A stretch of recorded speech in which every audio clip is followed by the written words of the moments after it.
다섯 번째 물건을 보겠습니다. 이번에는 제주지방법원의 거고 2022 타경 694입니다. 2월 14일 10시입니다. 제주지방법원에. 근데 여기는 지분 매각이고 개발행위 허가 제한구역입니다.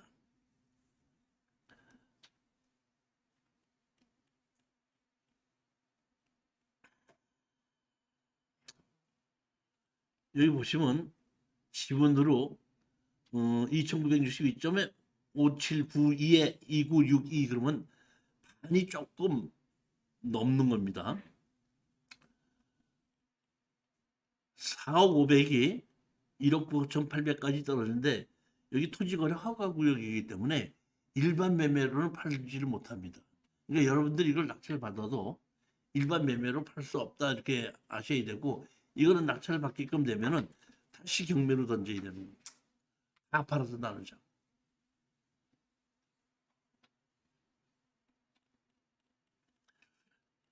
자, 그러면 여기 보면 2022년 12월 30일 날에 공유자 우선 매수가 들어와 있죠. 네. 근데 여기 누가 들어왔냐면 이 누구가 들어왔죠. 예. 이 누구가 들어왔습니다. 예. 자, 여기 한번 보시겠습니다. 이 누가 가냐면 처음에 이 집을, 이 땅을 장석규라는 사람이 갖고 있었어요. 그러다가 장석규가 갖고 있다가 일부를 김효중이한테 팔았고 또 일부를 이영숙이한테 팔아서 세 명이 같이 갖고 있어요. 맨 처음에는 장석규가 혼자 갖고 있다가 예. 일부를 김효중이한테 팔고 일부를 이영숙이한테 팔았어요. 셋이서 같이 갖고 있었는데 이 김효중이 지분을 누가 한다면은 여기 보면은 경매가 나와갖고 하나종합관리회사라는 곳에서 강제 경매로 사가지고 가다 보니까 지금은 장석규와 이영숙이와 하나종합건설을 깨 된 겁니다. 네. 그 중에서 지금 장석규 것이 경매가 나온 겁니다. 그러면 여기 아까 이영숙이가 공유자 우선 매수 신청을 했죠. 네. 그러면은 여기 며칠 날 공유자 우선 낸 2022년 12월 30일 날 했죠. 네. 그러면 자 한번 보시겠습니다. 2020 12월 30일이라 그러면 1월 29일 말고 1월 3일 날 1월 3일 날 2차 때에 이영숙이가 공유자 우선 매수를 써먹었어야 되죠. 네. 아무 낙찰자가 없으면은 경매가 끝나고 난 다음에 내가 여기 공유자 우선 매수를 신청한 사람인데 낙찰자가 없으니까 제일 여기 2억 8,400에 저한테 넘겨주십시오 했어야 되는데 그걸 하지 않았다는 얘기거든요. 그러니까 이영숙이는 이미 공유자 우선 매수 자격을 상실한 겁니다. 그러면 여기서 보면은 이전에 누가 남았냐면은 하나종합건설이 남아 있죠. 네. 뭐 하나종합건설이 공유자 우선 매수를 들어오는지 안 들어오는지는 그거는 제가 뭐 얘기는 못 하겠고, 한다고 하더라도 일단은 제가 보기에는 한번 입찰을 해보는 것이 어떻겠는가 이런 생각을 합니다.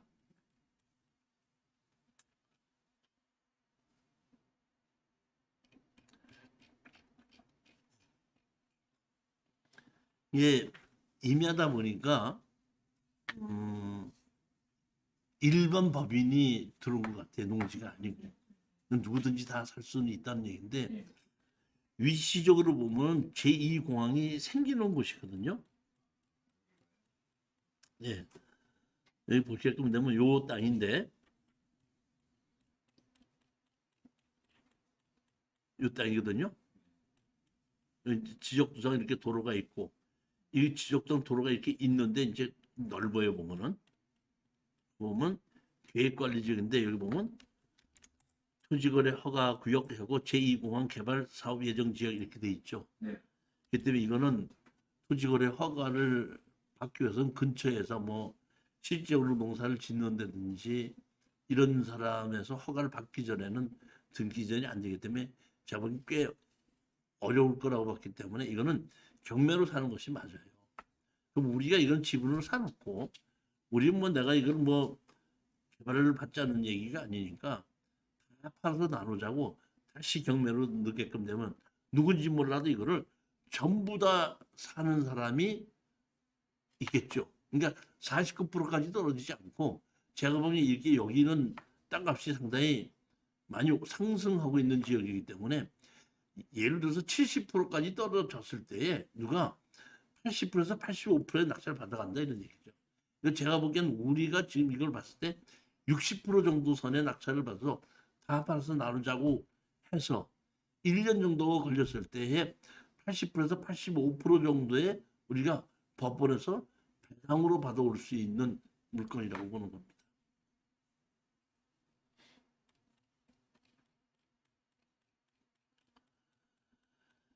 여기 물건인데 제가 알고 있는 공항이 이렇게 생기는 걸로 알고 있거든요. 예?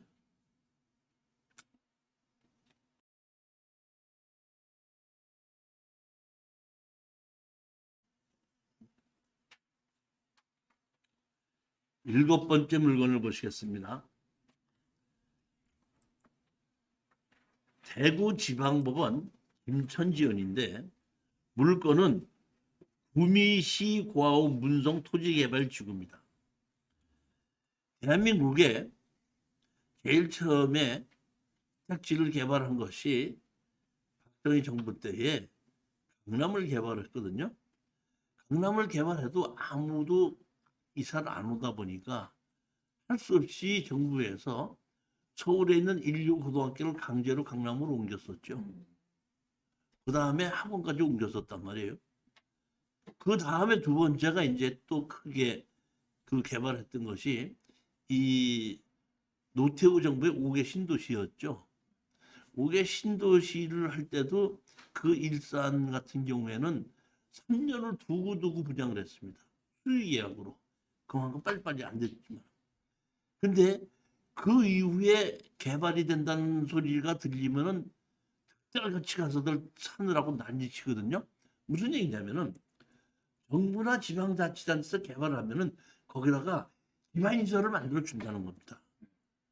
그러니까 처음에는 그런 걸 생각을 못했기 때문에 야 거기 허벌판에 그거 사서 뭐를 어떻게 해야 되겠는가 이런 생각이 들지만은 정부나 지방자치단체에서 개발할 때는 반드시 뭘 만들어?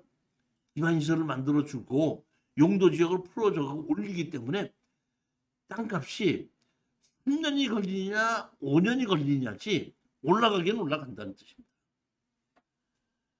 그러면 여기에 감정 가격이 99평인데 감정 가격이 3억 3,900이잖아요. 그럼 여기가 평당 100평인데 평당 얼마가 나온 거죠? 400만 원이죠. 400만 원 엄청난 건데 이 400만 원이 지금 반값으로 어땠나? 200만 원으로 떨어진 건데 이 감정가가 나는 틀리지 않는다고 봐요. 왜냐하면 시골에 별로 거래가 없는 그런 땅은 감정가가 틀리기도 하고 60, 70% 이렇게 하고 30%, 20%, 30% 틀리기도 하는데 이렇게 도시 지역에 있는 땅은 가격이 안 틀려요. 아파트가 감정 가격이 틀리는 거 봤어요? 안 틀리듯이 이런 가격이 안 틀린다고 보기 때문에 거의 맞다고 보고 그것이 지금 49%까지 떨어졌다. 질러서 살 필요는 없습니다. 왜? 이거 몇 년 기다려야 되기 때문에. 여기 보시면 2종 일반 주거지역으로 이렇게 만들어 놨는데 이것이 경매로 그럼 이렇게 개발되는 땅이 왜 경매로 나왔냐 이런 얘기인데 자 보시겠습니다. 땅 주인이 강계정의 48명이에요. 한 필지에. 이 얘기는 무슨 얘기냐면은 여기 땅 주인을 수용을 하지 않습니까? 개발하기 위해서. 그럼 환주를 준단 말이에요. 그럼 환주를 줘야 되는데 이거는 땅을 쪼가리로 환주를 얼마씩 줬는데 나머지는 얼마씩 줄 수 있는 것이 없다 보니까 한 필지를 몰아갖고 그 여러 사람 땅 주는데 다 이 땅을 준 거야. 지분으로. 그러다 보니까 누구든지 갖고 뭐 할 수가 없다 보니까 48명이 있다 보니까 이게 뭐야? 경매를 하고. 근데 우리는 다 사서 내 거 되기 때문에 48명이 못 듣고 50명이 못 듣고 무슨 상관이 있어요. 상관없다 이런 얘기입니다. 그렇기 때문에 이건 48명이라고 해도 무시하고 이렇게 택지로 개발이 되어 있는 땅이고 제일 먼저 이렇게 봤더니 이렇게 지금 보니까 새로 신규로 시작한 땅이에요. 이렇게 그러니까 아직까지 이렇게 많이 개발이 안 된 땅인데 기반 시설을 여기 2종 일반 주거 지역이거든요. 용도 지역도 상당히 좋은 지역이죠. 이제 2종 일반 주거 지역이다 그러면 아파트까지 지을 수 있는 땅이다 보니까 그러니까 이게 다세대나 뭐 이런 거는 충분히 질 수가 있죠. 근데 아니나 달라 이 택지에다가 구미농수산물 도매시장을 여다가 기반 시설 하나 제일 큰 거 하나 집으로 놔줬더라고요 보니까. 그렇죠? 이런 거는 사놓고 한 3, 4년 기다리게끔 되면은 원 감정가 대거록으로 돌아간다 이런 얘기입니다. 제가 보기엔 요새 같은 이 부동산에 이렇게 하락을 하고 아파트 하락을 하고 이럴 때는 이런 땅을 제가 몇 개를 골라놨는데 이런 땅을 투자해 놓고 한 2, 3년, 3, 4년 기다리면 또 되지 않을까 이런 생각을 합니다. 8번째 물건입니다. 이번에는 공장입니다. 대구지방법원의 타경 2021에 105873입니다. 매각 기일은 2월 16일 날 10시입니다. 영천시 영천 일반 산업단지 내에 토지 건물 전체 매각입니다. 일부가 유한 건축물로 돼 있더라고요. 무단으로 증축을 한 것이 있다. 이렇게 돼 있습니다. 공장이 5억 7,700이 2억 9,200까지 떨어져서 49%까지 떨어졌습니다. 여기 보시면 누군지는 몰라도 여기 보면은 4, 500에 낙찰을 받았다가 불허가가 나서 2차에 떨어졌다가 지금 3차에 떨어졌는데 이런 정도의 공장이 이렇게 3차까지 떨어지는 거 제가 오래간만에 봅니다. 제가 이 봤을 때 여러분들은 뭐 일반 땅도 좋다 뭐 뭐도 좋다 그러는데 부동산 투자를 하시는 분들로 보면은 공장을 사갖고 공장을 세로 줬을 때의 수익이 상당히 괜찮은 것 중에 하나예요. 이게 뭐 이건 49%에서 내가 50%나 60%에서 샀다 그러면은 이거는 거의 투자돈 다 나올 수 있는 공장이라고 저는 봅니다. 다만 여기가 문제가 뭐냐면 위반 건축물이라는 것이 있기 때문에 낙찰을 받아가지고 그 위반 건축물을 해소하면 됩니다. 근데 그렇게 큰 문제는 아닐 거라고 봅니다. 다만 공장을 지었을 때는 이렇게 그 천막을 친다든지 컨테이너를 갖다 놔도 공장 설립에 관한 걸로 해서 그걸 무단 증축했다고 보지는 않아요. 근데 여기 건축물 과정 무단 증축했다는 얘기는 그런 것이 아니라 정식 건물을 증축을 한 것 같아요.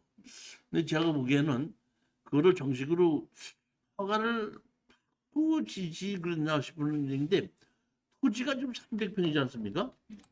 300평이고 건물이 132평밖에 안 된다 그러면은 여기가 그 일반 공업 지역이잖아요. 용적률이나 건폐율이 모자라지 않는 지역이거든요. 근데 왜 이거를 기양져서 그렇게 위반 건축물로 지정하게 만들어놨을까 조금 좀 의아한 생각이 들기는 하지만은 제가 보기에는 아무 문제 없는 걸로 봅니다. 그렇지만 여러분 아셔야 될 것은 이렇게 건물을 지었지 않습니까? 건물을 이걸 양성화를 시켜주지는 않아요. 허물고 다시 지어야 됩니다. 무허가로 지어놨다가 무허가를 가지고 양성화 시켜주는 것은 없어요. 주택인 경우에 돈이 없는 사람이 88년도 이전서부터 그렇게 지었을 때는 그 양성화 시켜줍니다. 없는 사람이 그런 농지에 그렇게 집을 질 수밖에 없는 사람이 지었을 때는 돈이 없고 뭐 한다 보니까 그런 사람들은 양성화 시켜주자 하는 것이 있는데 공장이나 이런 것에 대해서는 무허가로 지었다 반드시 허물고 다시 지어야지 양성화는 안 됩니다. 근데 제가 보기에는 여기에 그 이행강제금도 크게 많이 안 나올 거라고 봐요. 공장에 있어서. 그래서 그런 뭐가 그러니까 위반 건축물이 있어도 크게 문제가 되지는 않지 않는가 이렇게 보는 겁니다. 점유인이 김주모라고 있는데 이 사람은 공장 법인의 대표이사이기 때문에 대항력 있는 임차인은 아닙니다. 실질적으로 이 사람이 공장 주인이 공장을 운영하고 있는 거죠.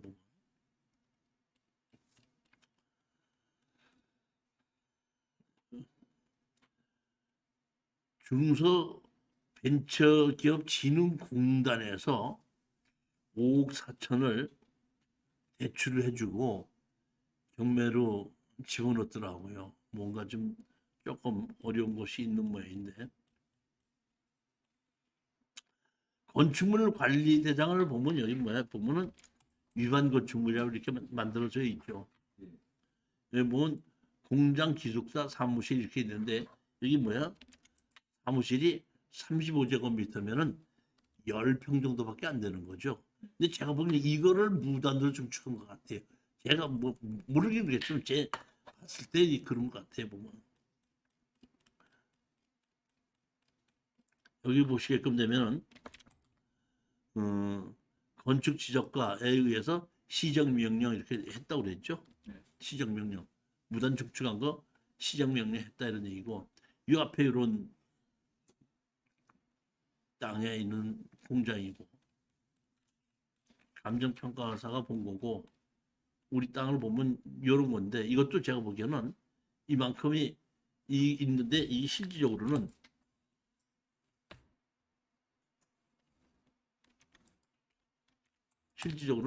여기서부터 이렇게 밀려 있는 걸로 봐야 됩니다. 이렇게 있어서 여기까지 여기까지 있죠. 이렇게 여기까지 밀려 있는 걸 보면 이렇게 항공사진에 밀려 있는 겁니다.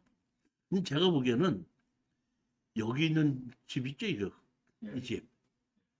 이 집에 10평이 넘는 것 같아. 여기 보면. 이거를 지었기 때문이지 이 메인 공장을 무단 증축한 것 같지는 않고 이 옆에 이거를 늘린 게 아닌가 싶은 생각이 듭니다. 이게 보면 영천 인터넷 센치 옆에 있는 그 공장 단지더라고요.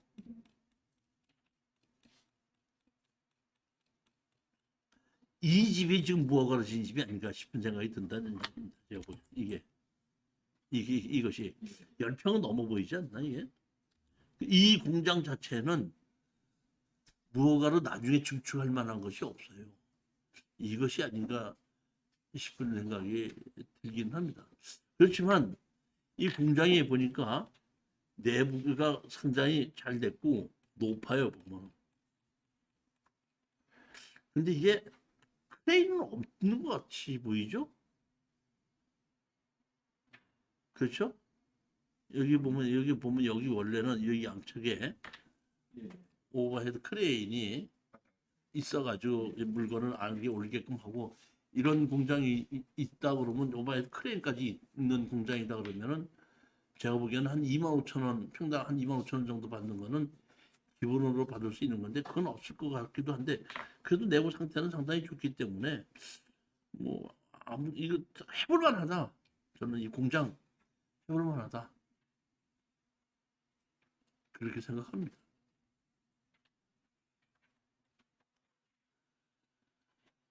9번째 물건을 보시겠습니다. 화성 건데 수원지방법원 2021 타경 68645입니다. 임의경매고 날짜는 2월 17일 10시 30분입니다. 수원지방법원으로 가시면 되는 겁니다. 여기는 토지 건물 전체 매각입니다. 전체 매각인데 누군지 몰라도 이거를 3억에 낙찰받았다 미납이 돼갖고 2차까지 떨어지고 3차까지 떨어서 1억 6천까지 떨어졌는데 누가 낙찰받았다 미납이다 보니까 이거는 입찰 보증금이 20%로 시작이 되는 겁니다.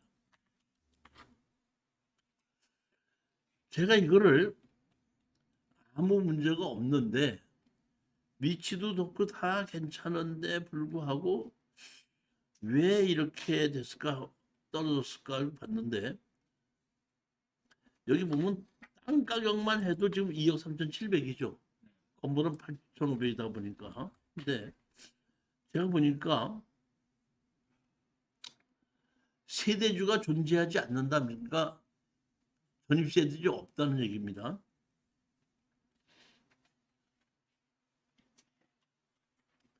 새마을 공고에서 2억을 설정을 해놓고 경매를 집어넣는 겁니다.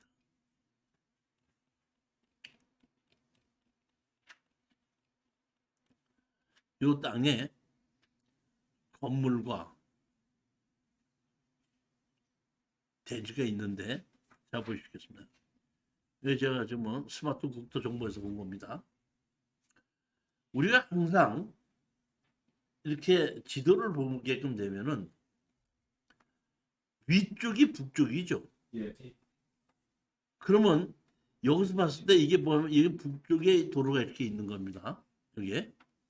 그리고 여기는 단지가 여기에 북쪽에서 남쪽으로 단지가 있는 겁니다. 도로는 북쪽에 있습니다. 자, 그러면 제가 한번 이게 보면은 여기가 제부도 들어가는 입구 쪽이다 보니까 위치는 좋습니다. 근데 이게 왜 가격이 이렇게 떨어졌을까 봤더니 자 보십시오. 요 집이거든요. 요 집인데 아까 북쪽에 있는 도로에서 이 집이거든요. 지금 우리가 경매로 나온 것이. 그러면 이 북쪽에서 남쪽으로 지금 언덕이 져 있죠. 예. 그러니까 제가 보니 이 집 자체가 제가 보면 여기에 만약에 차이 나 있다 하면 북향집입니다. 왜? 남쪽으로 산이 높은 산이 있는 거예요. 그러다 보니까 할 수 없이 이 뒤쪽에 보면 여기 보면 뒤쪽에 보면 축대가 쌓여 있죠 이렇게. 그러니까 이쪽이 남쪽인데 축도에다가 차를 낼 수는 없잖아요. 그러다 보니까 북쪽으로 이게 차를 내고 서쪽으로 현관을 만들고 북쪽에다 만들어놓다 보니까 이것이 제가 보기엔 이 단지 자체가 북향단지더라고요. 그게 약점인 거예요. 그렇기 때문에 이 가격은 감정가 가격대로 매매가 안 될 거라고 봅니다. 북향집 물론 북향집이 있고 서양집이 있는데 우리 같이 건축을 했던 사람들로서는 북향집이 좋으냐 서양집이 좋으냐 그러면 북향집이 좋다 그래요. 왜냐하면 북향에 창을 내면은 아침서부터 저녁까지 창의 햇빛이 크게 변하지 않아. 근데 서양집은 해 질라고 할 때 마지막 그 서양빛이 세게 비치게끔 되면은 그 빛은 몸에 어떤 나쁠 뿐만 아니라 음식을 상하게 하는 빛이야. 동양 아침에 뜨는 그 동해 쪽에서 오는 햇빛은 일찍 일어나고 사람을 부지런하게끔 하고 건강하게 만드는 햇빛이고 서양집은 서양에 나중에 들어오는 햇빛을 그걸 좀 더 쬐는 것은 그것은 음식을 상하게 하는 것이라 해서 우리가 건축 설계할 때 서양 쪽으로는 그게 크게 많이 안 해요. 창을 보면 차라리 자연을 할 밖에는 차라리 북향으로 한다는 것이 맞는 건데 이게는 지금 서양의 현관문에다가 북향집인 것에 대한 약점이 있다는 얘기거든요. 그렇지만 가격이 싸면 팔립니다. 절대 질리지 말고 싸게 팔아야 된다는